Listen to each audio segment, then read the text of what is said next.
पल में परलय होएगी, वीडियो लाइक करें। नमस्कार, मैं मनीष कुमार वर्मा। आज का इस न्यूज में बता रहे हैं कि आखिर राहुल गांधी अपने माथा पर बोतल का पानी क्यों उड़े रहा। आइए इस पर तर्क वितर्क देखते हैं और सुनते हैं क्या बोला।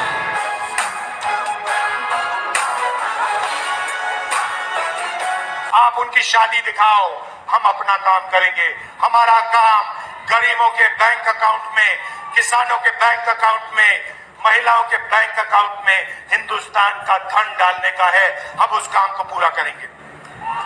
भाई और बहनों, किसानों का कर्जा माफ होगा, मिनिमम सपोर्ट प्राइस कानूनी मिलेगी। मनरेगा में आज 250 रुपए मिलते हैं, 400 रुपए मिलेंगे। और आशा और आंगनवाड़ी की जो महिलाएं हैं, जितनी भी उनकी आज आमदनी है उसको हम डबल कर देंगे। आखिरी बार नरेंद्र मोदी ने बेरोजगारी फैलाई, उत्तर प्रदेश के युवाओं को चोट पहुंचाई। आपसे कहा, युवाओं नाली के ओर जाओ, नाली में पाइप डालो, नाली में से गैस निकलेगी, पाइप को चूल्हे में लगाओ और पकौड़े बनाओ। और उसके बाद कहते हैं, परमात्मा ने कहा है कि मैं हिंदुस्तान के युवाओं को नाली के गैस से पकौड़े पकाना सिखाऊं। आपको बेरोजगार बनाया, 30 लाख सरकारी नौकरियां इंडिया गठबंधन के आते ही आपके हवाले कर देंगे। बेरोजगार युवाओं के बैंक अकाउंट में, गर्मी है काफी,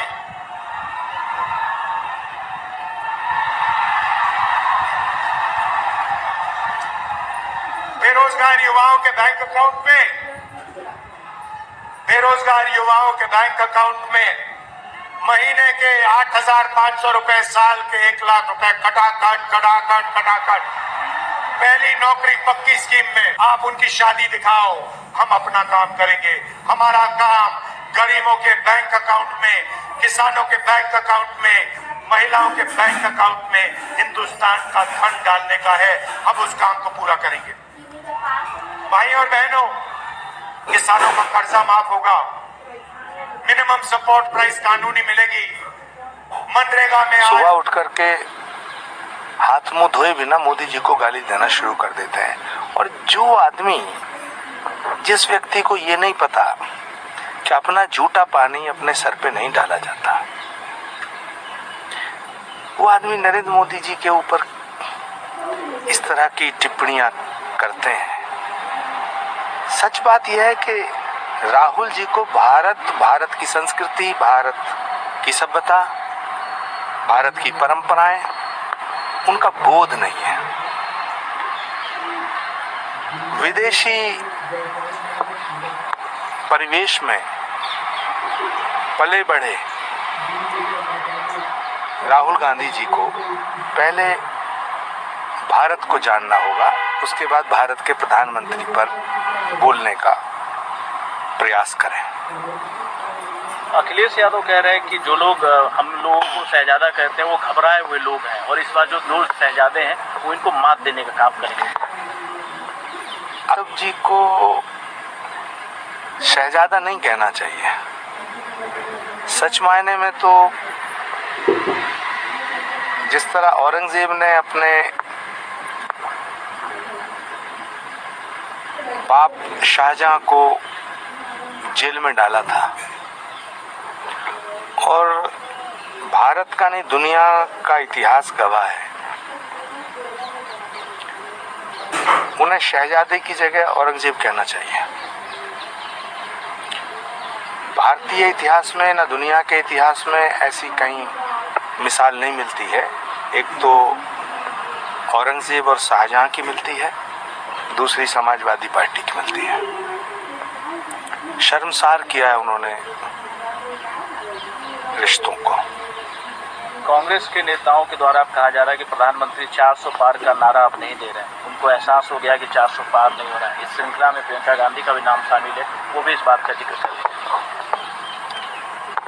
4 तारीख 400 पार,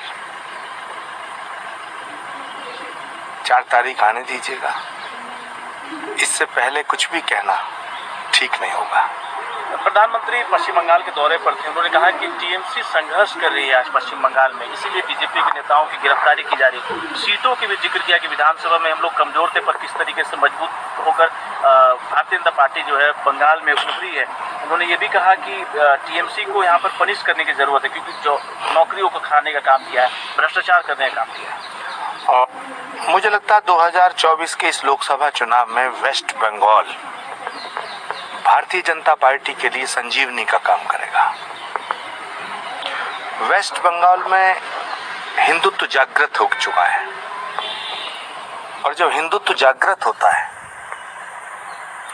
तो जय श्री राम से चिढ़ने वाले लोगों की लंका दहन हो जाती है।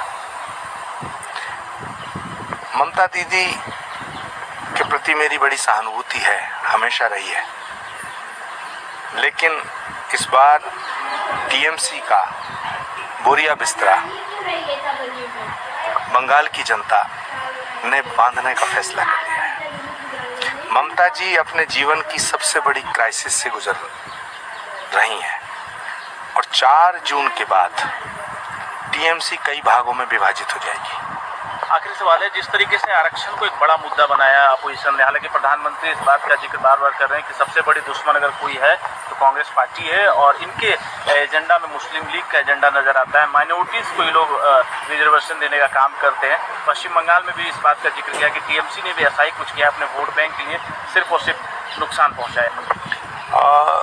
देखिए, कांग्रेस भंवर में फंस चुकी है,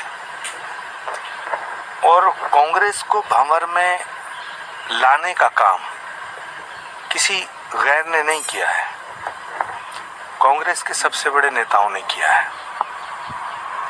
कांग्रेस की नैया को पार कराने की जिम्मेदारी राहुल गांधी जी की थी, और राहुल गांधी जी अपने पिछले 12-14 साल के इस कार्यकाल में, राजनीतिक इस पीरियड में, कांग्रेस की नैया को भंवर में डाल करके और अब अपने ऊपर झूठा हुआ पानी पी करके अपनी गर्मी मिटा रहे हैं।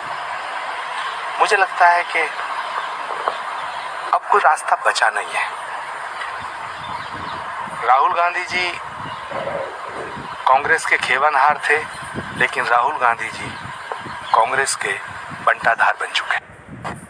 के लिए देखते रहिए एमएसजेपी न्यूज। सत्य, संघर्ष और अपना ज्ञान बढ़ाने के लिए एमएसजेपी न्यूज एक बार अवश्य देखें। अपना राय कमेंट बॉक्स पर अवश्य भेजें। जय हिंद, भारत माता की जय।